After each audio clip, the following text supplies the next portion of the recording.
Today we're going to talk about Broadway, one of the most famous streets and one of the most famous cities in the world, New York.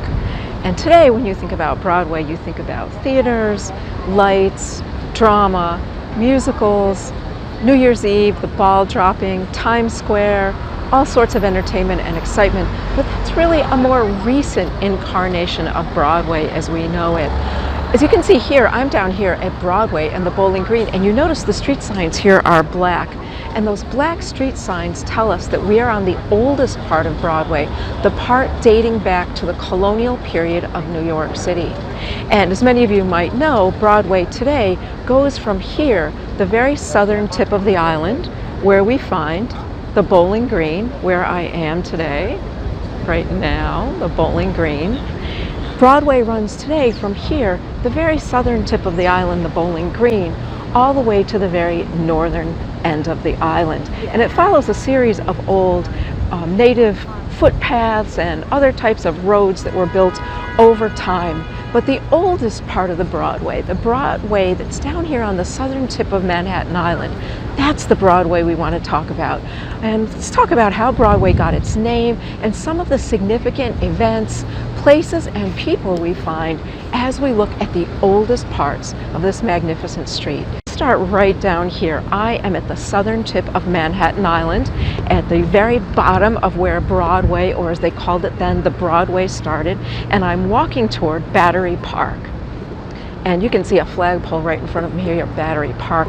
That marks the original site of the old Dutch and British forts, Fort Amsterdam and then Fort George. So you might already know that New York was originally a Dutch colony. And when it was a Dutch colony, there was a fort here called Fort Amsterdam. The town here on the lower tip of the island, New Amsterdam as it was called, went only to where Wall Street is today. And today, believe it or not, we are going to walk the entire length of Broadway as it existed during the American Revolution. So we're going to walk the entire length of Revolutionary War period New York City. So let's take a look at what's down here on the original part of Broadway. Now looking straight ahead, I'm not sure if you can see it, but Broadway at this point goes uphill from where we are, the bottom of the island. We're going to be walking up an incline up Broadway, which is elevated on a bedrock ridge that runs through the bottom center of the island. At that time, Broadway was the widest street in the town. It was a tree-lined residential street that cut right through colonial New York City, and that's how it gets its name. It was once literally the Broadway, or the widest street in the town. It would have been called the Broadway or the Broadway Street. Now right over here you see we have number 1 Broadway, and of course this wasn't the building that was here during the colonial period. At that time we would have found number 1 Broadway, and it was the finest home in all of New York City.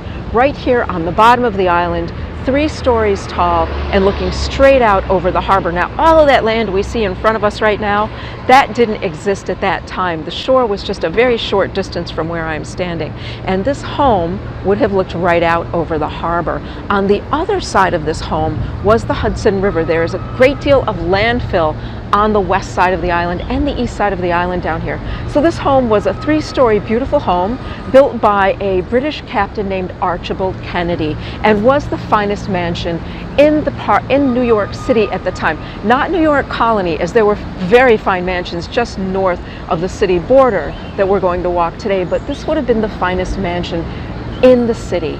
The Kennedy Mansion, it was known. Now in the summer of 1776, right about now, we find it is the headquarters for General George Washington and his generals and commanders in the Continental Army. A great strategic lookout for them from this house. You could see all the way out to New York Harbor, out to Staten Island. You could see what the Navy was up to. You could also, from the other side of the house, see the Hudson River and see what kind of naval activity might be occurring there. And you could see across to New Jersey, so you might be able to see troop movements. The building we have here today was a steamship company, as this whole side of the island would become in the early 20th century. This was the International Mercantile Marine Company, and some of the other steamship companies you would have found here would have been the White Star Line and the Cunard Line, but that's a little bit out of the time period we want to talk about. So for us today, this is just a stretch of beautiful town mansions facing out onto the Hudson River, the most desirable part in New York City in which to live. And right behind me is the old Bowling Green Park. The park has been here since 1731 and was built as a bowling green for the people who lived in the neighborhood so they could come out and bowl on the green. And they rented it from the city council or the common council for the price of 1 peppercorn per year. So this is that original park from 1731. And the fence we see around it was built, I think, about 1760. And you can see that there's been some damage to the fence. There were once ornaments all the way around the top of this fence. And those ornaments, we believe, were crowns. And inside of the park, where you see the fountain today, right there, was a massive statue of King George III, which stood here in the 1760s and 1770s. In 1776, that statue was destroyed by the Sons of Liberty, and at that time they also knocked the crown ornaments off of the fence. So although there's no remains of the statue here on the bowling green, the fence is still here with the tops showing where they knocked off those crown ornaments. Now, most of that statue and those ornaments were used as musket balls for Washington's army, but the tail of the statue is in the New York Historical Society. Part of the saddle, is the word I'm looking for, is also there. And some of those musket balls are in the Museum of the American Revolution in Philadelphia.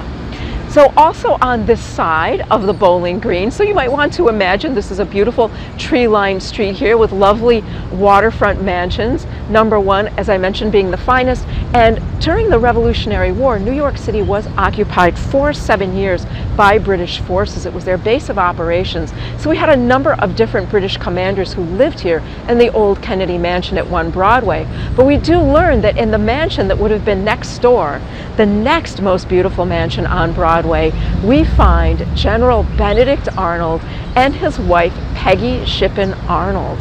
After Arnold's great treason, which is going to occur right about this time of year in the year 1780, Arnold escaped West Point, General Washington and his officers, and came here to New York, where his wife met him, and they lived for the remainder of the war down here at number 2 or 3, I'm not sure the exact address, Broadway, but it was the second home on the lower Broadway. So they established themselves as part of the city's ruling elite or gentry at that time, and Peggy socialized quite a bit in New York City. You may know that Arnold was not only despised for the Americans for his treason, he was equally despised by the British. On the other side of the bowling green, at that time, there were homes there. They were not the most prestigious homes in the town, but they were still nice homes on the other side of the Broadway. And you can see right in front of us through the park is Beaver Street, named for the old beaver trade that made our early colony so wealthy. And let's walk up the Broadway and see what we find. And I think you can see from here now that we are going uphill, that we're beginning our walk uphill. And you can see we're heading up Broadway. If we turn around, we're just going to see a bunch of parked cars here. Here we go. We can see a much nicer view of the Bowling Green Park. It's not a very big park, just a small park. And down here along the Broadway, which would have been the area where those beautiful townhomes were once located. Coming up to an important site that isn't marked, we would have found the Burns Tavern, or City Arms Tavern as it was also called. And on November 1st of 1765, 200 New York City merchants met here in the tavern and signed a unanimous declaration that they would not trade in any manner with England, not accept any goods nor send any goods. This was in opposition to, you might remember it, the Stamp Act, which was passed earlier that year, a tax on using paper in the colonies. It was an amazing thing that 200 merchants in New York would all agree to this. It would cause economic distress for all of them, but they still agreed, signed it, and this inspired merchants throughout the rest of the colonies to do the same. And before you know it, trade was denied to England. This was the first colonial boycott of England, led to economic distress in England, and caused the king to have to repeal the Stamp Act almost 1 year to the day that he signed it, and giving the American colonies the first look at our economic leverage over the crown. So right about here on the old Broadway, the Burns or City Arms Tavern. And we're coming up here on a plaque that commemorates something else that was here on the Broadway. So instead of all of these cars and trucks, you need to imagine a series of horse-drawn carriages going back and forth. And we want to come over here to what today is 39, so that you can see the plaque up here on the wall. Here we go. Site of the second presidential mansion. Well, you know, New York City was the first capital city of the United States of America in 1789, 1790, and the president, of course, didn't have a White House yet or any presidential home, and various New Yorkers loaned them their homes, and this is the Macomb Mansion, which served as his second home while he served as president. And the etching on it also gives us a, or I should say the engraving, gives us a look at what those beautiful townhomes along the lower Broadway looked like at that time. So the second presidential mansion for our first president, George Washington. Trinity Church has been here since 1697. The graveyard is original and goes back to the 1680s, although this side of the graveyard, the southern side of the graveyard, is a little bit newer. But Trinity Church graveyard is where we find what I call the A-list of the American Revolution. And let's get by the subway here, because there is a grave that I bet a lot of you have seen. We're going to take a look at. The graveyard and church still have not reopened, so we're going to do our best to see some of these things without being able to go into the graveyard.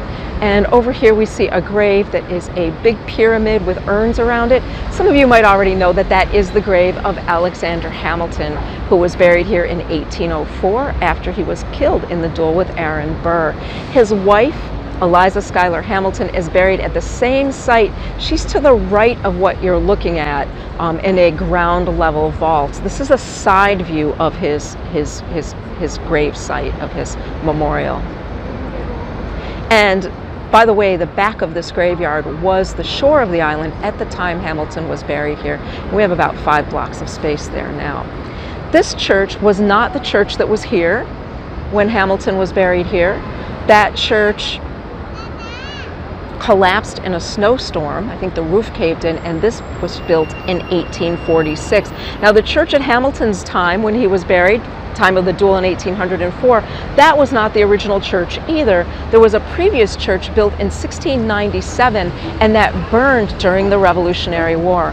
As a matter of fact, a huge part of the Broadway that we have just walked was burned during the Revolutionary War, starting just north of the Bowling Green up to where we are on the right side of Broadway, where we are, or looking up here now to the left side of Broadway, all the way up about 5 more blocks to St. Paul's Chapel, was all destroyed in a massive fire in September 1776, when the city was taken by the British in the Revolutionary War. So all of these mansions, or a great deal of these mansions, I should say, were burned in the fire, as was Trinity Church, completely destroyed, then rebuilt after the Revolutionary War, and then the third church built here in 1846.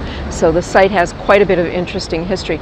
Also, in the side of the graveyard, we find a memorial to Robert Fulton, who built the first steamship. We also find here Alexander Hamilton's good friend, leader of the Sons of Liberty and tailor, Hercules Mulligan. In the back, we find Artillery Commander John Lamb, a wine merchant and also leader of the New York Sons of Liberty, as well as many other people who served in the Revolutionary War, or families who were significant at that time. Now let's take a look at these beautiful doors on the church. The doors were a gift from the Astor family, and they're beautiful bronze doors illustrating different events that took place in the Bible. Very nice, and donated to the church by the wealthy Astor family. And now we're at the northern side of the graveyard, and the northern side of the graveyard is the older side of the graveyard. But right here in front of us on Broadway, we see a whole row of vault stones belonging to one family, and the men in this family all served as officers in the Revolutionary War. And in the second grave there from the left, we find John Morin Scott, who served as a major general, but was also a renowned lawyer in the city of New York, and argued cases against the crown in favor of things like freedom of association, freedom of speech, and the freedom to not have to support a religion you don't worship through taxes. And quite a hero. He belonged to a group of lawyers who also were responsible for one of the first law libraries in New York, and they also invented the system of the moot court so that lawyers could practice their craft before going into court. So John Morin Scott there. And here we go. And you can see the graveyard is very beautifully kept.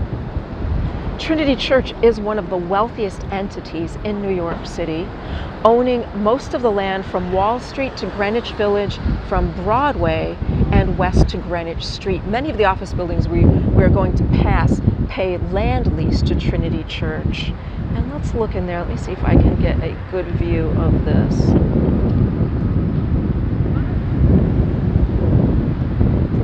can see a little marker in there. In this part of the graveyard, we have a little marker that tells us that this is the oldest part of the graveyard, predating the church, going back to 1685. So this is before the original church in 1697. So the very oldest part of the graveyard in front of us here on Broadway. And some of you might know that in the very back of this graveyard, on the path, is a grave where Angelica Schuyler Church is buried, and many of you know her from the musical as Alexander Hamilton's sister-in-law, or Angelica Schuyler, sister of Elizabeth Schuyler Hamilton. And let's continue walking up. So now we're up here at Trinity Church. We're still up here on the Broadway. We're about to the top of Broadway now. So we might still see a couple of beautiful mansions here on the left, but Broadway is going to become a little bit more commercial, and we'll see more inns and taverns and outdoor marketplaces through here. Keep in mind, at the time we're talking about, the shore is just a short distance beyond the back of this graveyard to our left.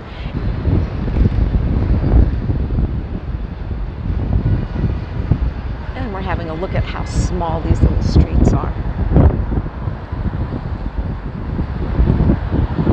Here we go again. Nice little old colonial street, just 1 block long. We'll come up here to Cedar Street.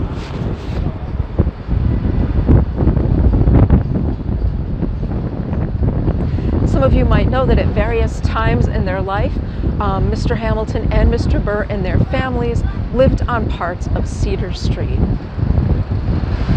And if any of you or your children have read the book Chains by Laurie Hulse Anderson, about the 2 sisters who are slaves in New York City during the Revolutionary War, the kind woman who looked out for them, whose mansion was burned in the fire, that would have been right here at Cedar and Broadway, where you see this Gothic office building today. So if any of you are fans of Chains and you know what book I'm talking about, I can't remember her name. She was Lady Somebody. This would have been the location of her house. And in the book they describe her house, and in the book they describe her home being burned in the fire of 1776.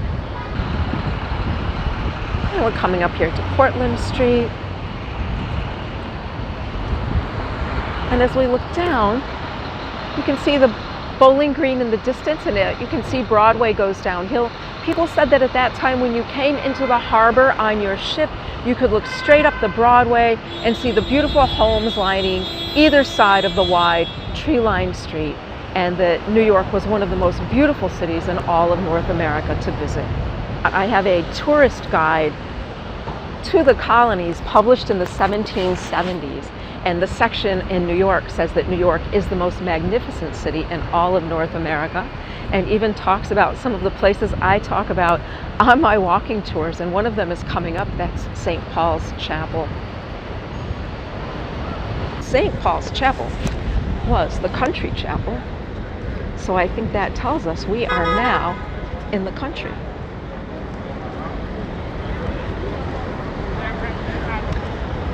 St. Paul's.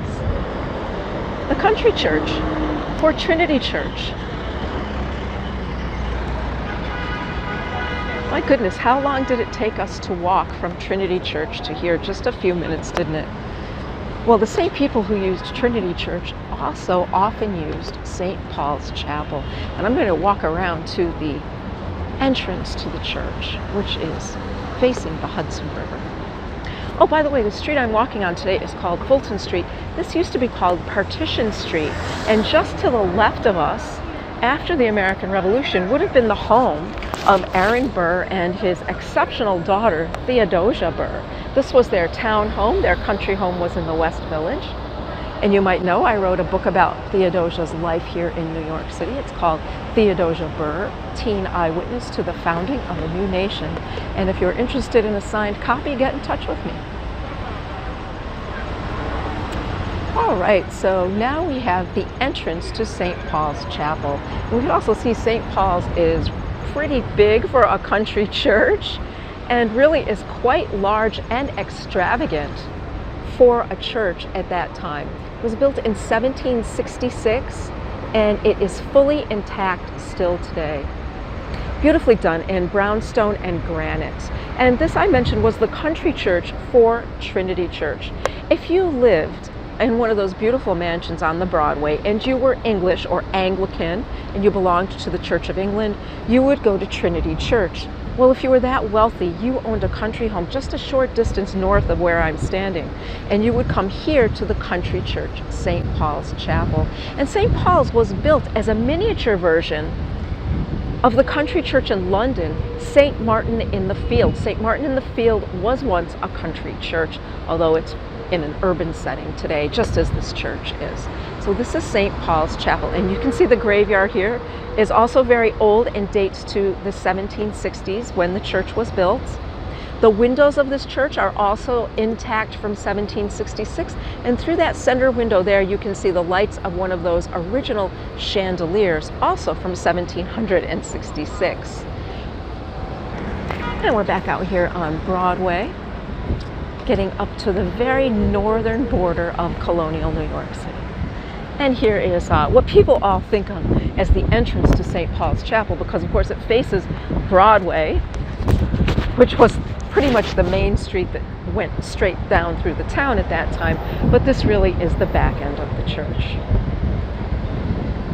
And we can see a bit of the monument that makes up the altarpiece inside. The exterior monument that we see here, closer, the exterior monument is on behalf of Major General Richard Montgomery, the first commissioned officer killed in the Revolutionary War. He died in the Battle of Quebec in December 1775. The statue was commissioned in Paris, shipped to New York, and installed after the American Revolution. And it was installed at that time within the altarpiece you can see a bit of. And the altarpiece was designed by the architect Pierre L'Enfant. L'Enfant was a captain in the French military during the Revolutionary War and opted to stay in America after the war. He also is the architect who did the original design for Washington, D.C. And you can see the lights from one of the chandeliers inside those windows. I like you and I like you. And we're coming up to another park. Oh, but first, how about a look at the north side of St. Paul's graveyard?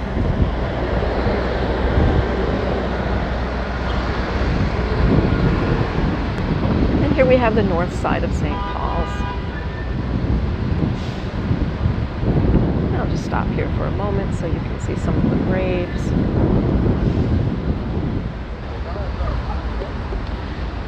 So here we are. And let's come around to this side. I'm going to come around to this side because when I finish this video, I'm going to add some prints to it. Let's walk around to this side of the park. And this is what we call Park Row today. In the 19th century, the 1800s, this would have been called Newspaper Row. I think in the early 20th century as well. And I'm just going to stand here right for a moment so that you can see the way Park Row curves and goes to the north of the Commons. This was once a part of the Bowery that we have on the Lower East Side. This was the end of the Bowery Lane, and the Bowery Lane was the main road you would have taken to get up into the middle of Manhattan Island. So So this was a big, wide country road. And here would have been the lower end of the Commons. The Commons was triangular shaped as it is today. And the park is closed today for some reason, so we can't go into the old Common. So I'll have to give you a tour from out here. And over here would be Broadway, which was also a dirt country lane. So we're really here now at the northern end of colonial New York City at the intersection of two wide dirt country lanes, the Broadway and the Bowery Lane. And we would still find a couple homes up here, but we really mostly have taverns and inns. And we're beginning to see some farms up here as well. I know that sounds crazy to us today, but this is where we would find farms. Down here on the lower Commons, the area that we're passing now, so if you were to look on a map at City Hall Park, you would see a big triangle with one point to the south and the wide end to the north at Chambers Street. Down here in the lower part of the triangle is what they called the Fields, and the Fields is where people were punished for crimes, the soldiers drilled, and the Sons of Liberty met. And I think the Sons of Liberty likely met right about where you see that fountain. Beautiful City Hall fountain today. So the Sons of Liberty would set up a big platform and they would wind everybody up and they would go around the town and engage in various types of mischief against loyalists or Tories. Things like dragging people around on the Commons, getting them on their knees, forcing them to damn the king, or hanging them up by the seat of their pants on something called the Liberty Pole. And we'll be coming up to a replica of that Liberty Pole in a few steps here. Let's see, let's just take a look down the Broadway where you can see the trees of St. Paul's Chapel sticking out on the right. So that's the direction from which we came. And right over here on our left where we see another Duane Reade. About a block down what we call Park Place, they called Robinson Street, we would have seen the campus of King's College. King's College was our only college in New York. During the colonial and Revolutionary War period, it was started by Trinity Church. It was an Anglican school, so it was a part of the Church of England. And after the war, became Columbia College, broke off from the church, and today, of course, is far uptown from here. You might know that Washington selected two gentlemen educated at King's College to serve in his first administration, Treasury Secretary Alexander Hamilton and Chief Justice of the Supreme Court, John Jay. So here we have a plaque that tells us there was once a sequence of liberty poles here.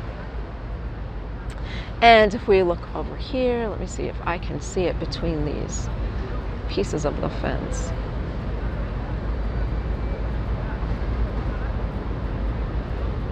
There it is. We can see the base of the replica of the Liberty Pole, and it disappears up into the leaves of the trees. I'm sorry, I can't get more. But there's the white base of it. And this was placed here exactly 100 years ago this year by the New York Historical Society to commemorate our 5 Liberty Poles. And those poles stood here for 10 years leading up to the Declaration of Independence. And they were a site of a violent conflict between the Sons of Liberty and the soldiers who lived here in the upper barracks. And each time the Sons of Liberty put one up, the soldiers knocked it down, and there were a series of riots over those poles. The final pole was removed by General William Howe in the fall of 1776 when he took the city of New York for the crown, and then this pole placed here to commemorate it by the New York Historical Society in 1921. We also find a building foundation here, and this is a part of the foundation of the old Bridewell, which was our first official prison built here in New York City, built in 1775, so right at the beginning of the Revolutionary War. And let me look down here.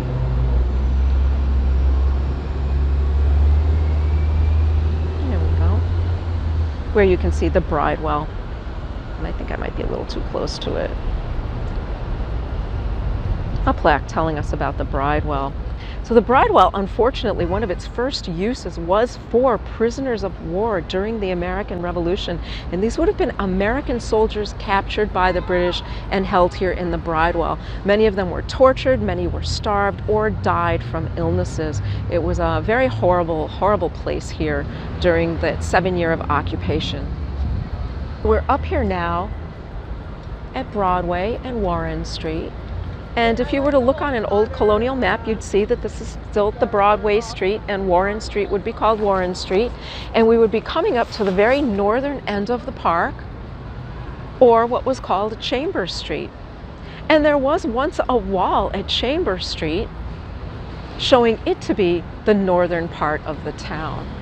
By the time the American Revolution comes around, that wall is no longer here, but Chambers Street is the northern border of colonial New York City. So we have now officially walked the entire length of old colonial New York.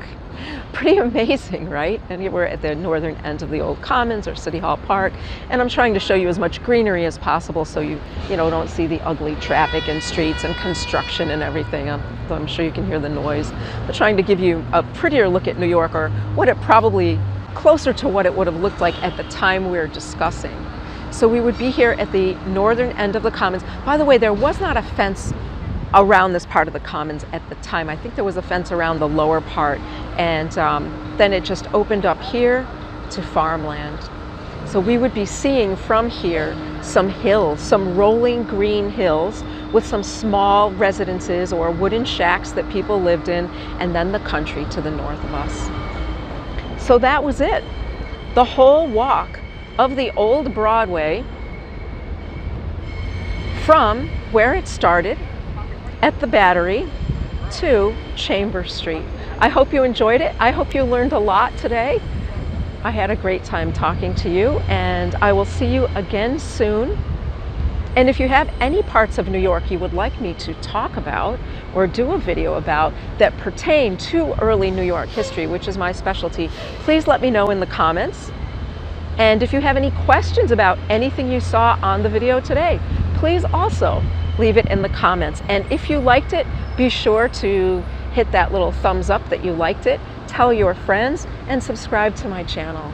Thank you very, very much for joining me, and I will see you again soon for another look at the history of the greatest city in America, my city, New York City. I'm Karen Q.